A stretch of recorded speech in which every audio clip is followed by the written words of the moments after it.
G'day, what we've got here is a range of products and materials and tools needed to do any sort of little touch-ups, repairs, or even adjusting the water flow to make it flow where you like. So we start off with, a nice sharp knife, a butcher's knife. That's great for just trimming, doing little cutouts to make things sit onto each other a little bit tighter.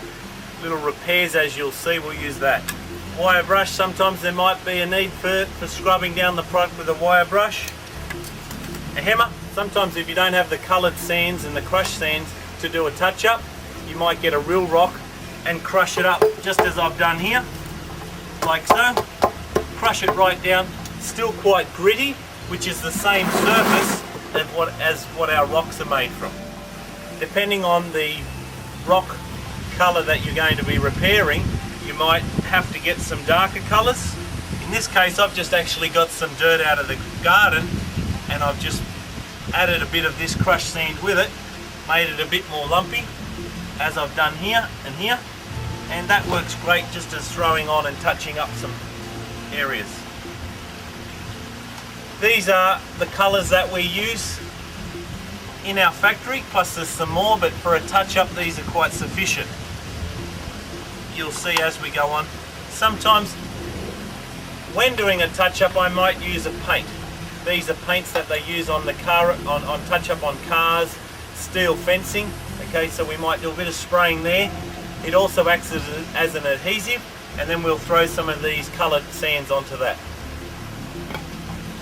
Some pebbles I have here, they work really well. If I want to do a little bit of an adjustment here or there to change the water flow, if I want to make it go somewhere else in particular, might want less water here, more over there, I can use these pebbles. I can then also throw in the joints some of these coloured sands.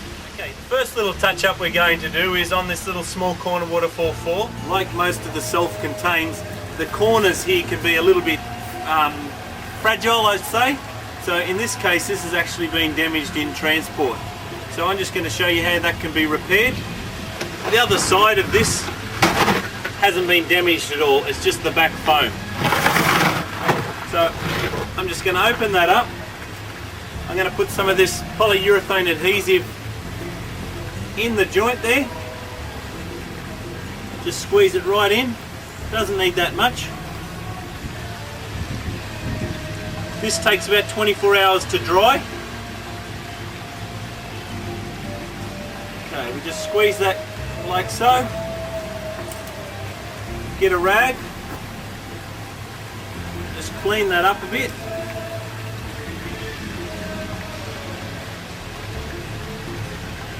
Then we just get some coloured sands. They're roughly the same colour as this. Once again, just dab that on.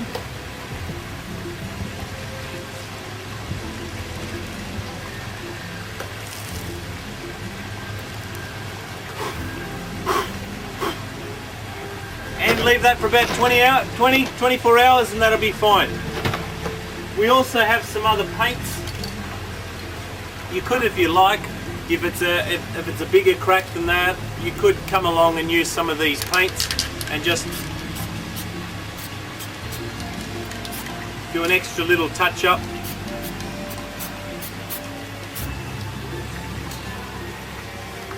Once again, that's it. In transport, it's been damaged from the behind. It would still probably hold water, and we'll a little bit later on we'll test to show how that's the case with another pond. Okay, but in this case this has been cracked on the outside. As you can see, no damage on the inside. Turn it over and you can see there's this crack running through here. So what we're going to do is same thing. We're going to use the Sikaflex, which is a polyurethane adhesive sealant. It's made of the polyurethane, similar material as the outside surface. So just turn that over. I'm actually going to open this up just a little bit more to make it a bit wider to put more adhesive in it.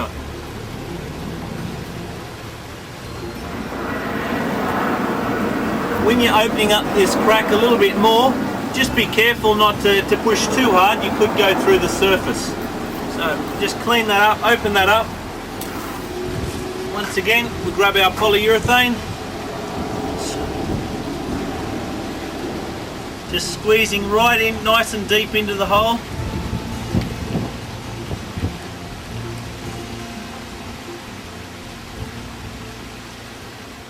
Push it tight in there.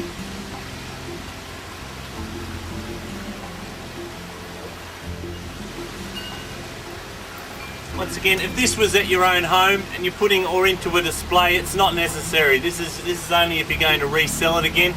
It will be as good as gold as soon as it's dry.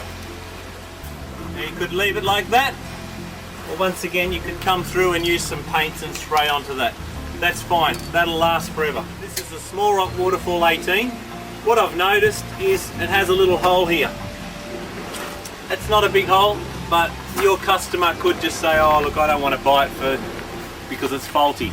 That will be affected by no water, will not leak or anything, but it just doesn't look as good as what it could.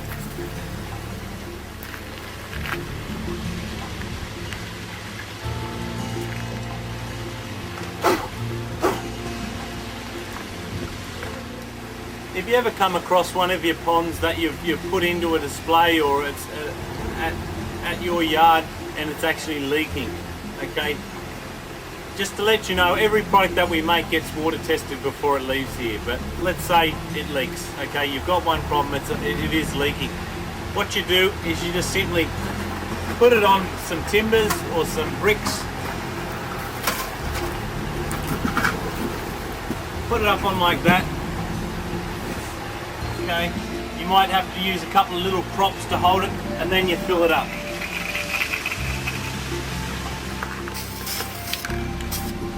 What's very important is that this becomes dry. Okay, the polyurethane won't stick if there's moisture there, so it has to be dry. Let it dry in the sun for a couple of hours, then come back to it.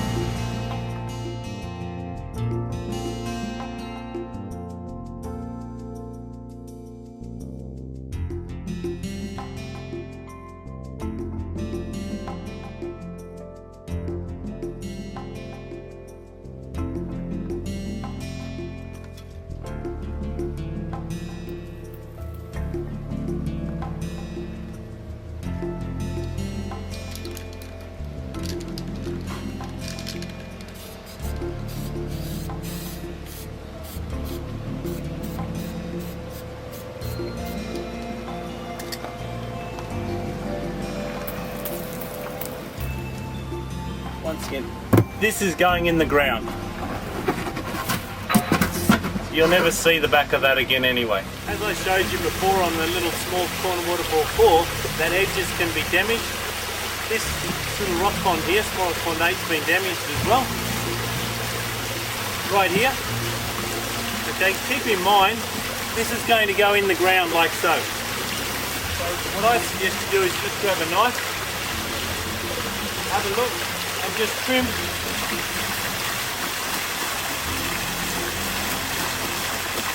Nice even trim. That's cut back. It's not going to break anymore. And when the soil and the mulch come up to here, which is meant to anyway to cover all the edges, you're never going to know it was even cut.